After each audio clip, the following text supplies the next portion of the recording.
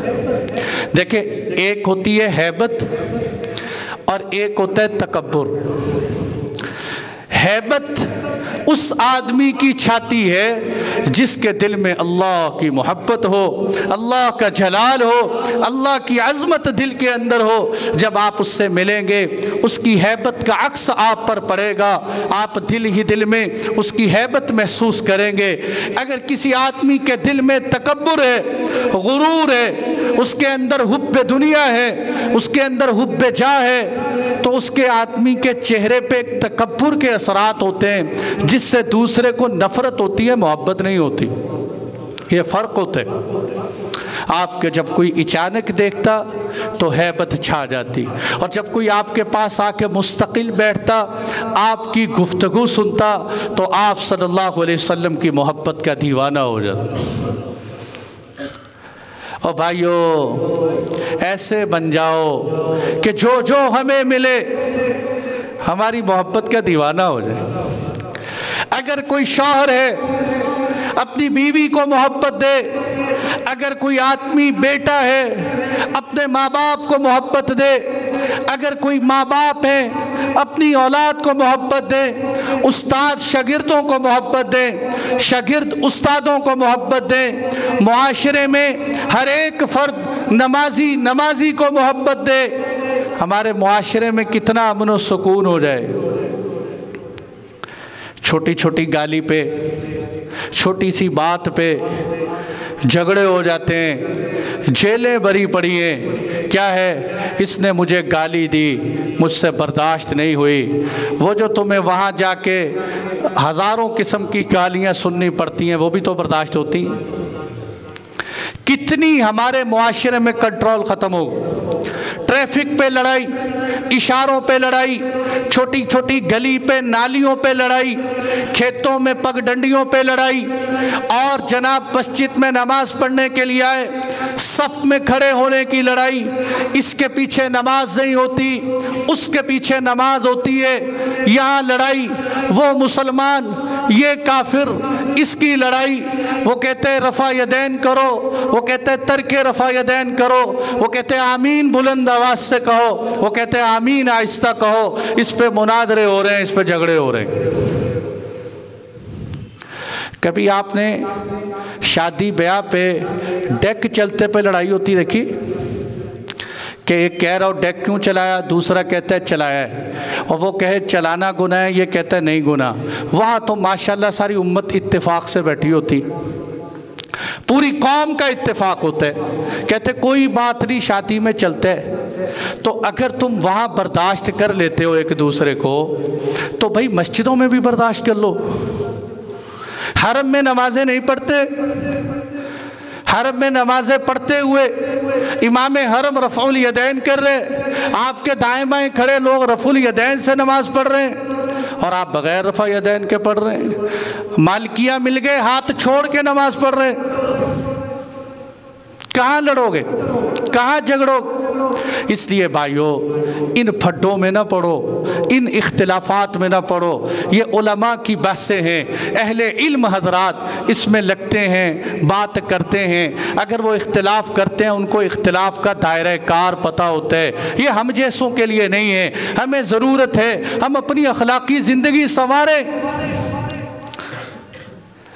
آدمی لیکچر دے گا، وقت اوپر چلا گیا معاف کرنا سمیٹ رہا ہوں، بندہ طویل گفتگو کرے گا نا، نماز کا وقت ہو جائے، اس کو کہیں چلے نماز پڑھنے، کہنا نہیں مولوی صاحب تسی ہوئے پڑھے ہو، ابھی تو 1 گھنٹہ لیکچر دے رہا تھا، اسلام کے بڑے باریک مسئلے تو چھیڑ کے بیٹھا ہوا تھا، کبھی تو صحابہ کرام پہ تبصرے کر رہا تھا، کبھی تو اہل بیت اور صحابہ کے ٹکراؤ کر رہا تھا، کبھی تو کہتا ہے یہ مولوی صحیح بات کرتا ہے وہ غلط بات کرتا ہے، کیا کیا تبصرے تو کر رہا تھا، کیا نماز پہ کسی مولوی کا اختلاف ہے جس کو تو بالاتفاق نہیں پڑھ رہا؟ بھئی نماز کتنی پڑھی آج؟ 5 پڑھی؟ نہیں پڑھی۔ اچھا مسئلے دین کے جتنے مرضی مجھ سے الجھا لو، جتنی مرضی بحثیں کروا لو، نہیں میرے دوستو، آپ صلی اللہ علیہ وسلم کی یہ صفات سنا کے میں نے کوئی اپنا علم نہیں جاڑا آپ لوگوں پر، میں یہ چاہتا ہوں کہ ہمارے ہر فرد کے اندر، ہر بھائی کے اندر، ہر چھوٹے بڑے کے اندر، ہمارے معاشرے میں میرے نبی کے اخلاق پھیل جائیں، اخلاق پھیل جائیں۔ یہ نقشہ تھا جو معبد نے میرے محبوب کا کھینچا تھا، وہ میں نے آپ کو سنایا ہے، آخری الفاظ اس کے یہ تھے کہ اس نبی کے یار ایسے ہیں، اس نبی کو دوست اللہ نے ایسے دیے ہیں۔ کون تھا اس وقت؟ کون تھا؟ صحابہ میں کون تھا؟ صدیق اکبر ساتھ تھے۔ اگر معاذ اللہ ثم معاذ اللہ صدیق اکبر کے ایمان میں کوئی تردد ہوتا، آپ کی یاری میں کوئی فرق ہوتا، تو معبد پہلے دن یہ نقشہ نہ کھینچتی کہ اس نبی کے یار ایسے ہیں جو اللہ کے محبوب کی ایسی حفاظت کرتے ہیں، اگر کوئی بات کہیں دوڑ کے سنتے ہیں، اگر حکم دیں تو آپ کی بات ختم ہونے سے پہلے پوری کرتے ہیں، آپ کے سامنے اونچی آواز میں بات نہیں کرتے، آپ سے بات کرتے ہوئے کوئی بیہودہ بات نہیں کرتے، ایسے اس نبی کے یار ہیں۔ یہ بتا کے معبد نے اور لوگوں معبد نے چند لمحے کے لیے میرے نبی کے یاروں کو دیکھا تو معبد نبی کے یاروں کو سمجھ گئی۔ تمہیں 1400 سال میں صحابہ سمجھ میں نہیں آئے تو نہیں سمجھ آئے، ہم کیسے سمجھائیں؟ معبد سینکڑوں میں سمجھ گئی کہ نبی کے یار سچے یار ہیں، اور کہنے لگی وہ واقعی اس طرح کے ہیں کہ بات پوری۔ اب یہ جب سنایا نا سارا، اب آگے سے ابو معبد کہنے لگا، اب اس نے یہ سارا تذکرہ سنا، کہنے لگا یہ وہی آدمی ہے، وہی شخصیت ہے جس کو قریش تلاش کرتے پھر رہے ہیں، میں ضرور اس ہستی کی خدمت میں جاؤں گا، ان کی غلامی اختیار کروں گا اور ان پر ایمان لاؤں گا۔ یہ ابو معبد معبد دونوں اللہ کے نبی کی خدمت میں حاضر ہوئے مدینہ منورہ میں، اور وہاں جا کر میرے محبوب پر ایمان لائے۔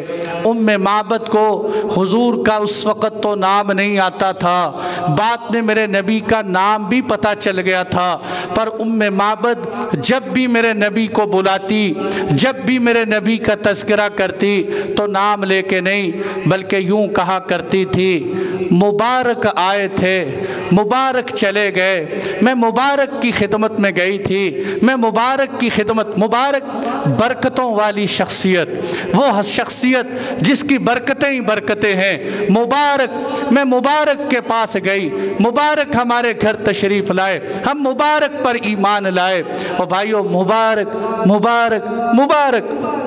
تو اس لیے ہم سب یہ نیت کر کے اٹھے کہ اگر انشاءاللہ ثم انشاءاللہ ہم اپنے گھروں میں اپنے نبی کی زندگی لائیں گے، ہم اپنے بازاروں میں اپنے نبی کی زندگی لائیں گے، تو انشاءاللہ ہمارے گھروں میں بھی مبارک مبارک ہو جائے۔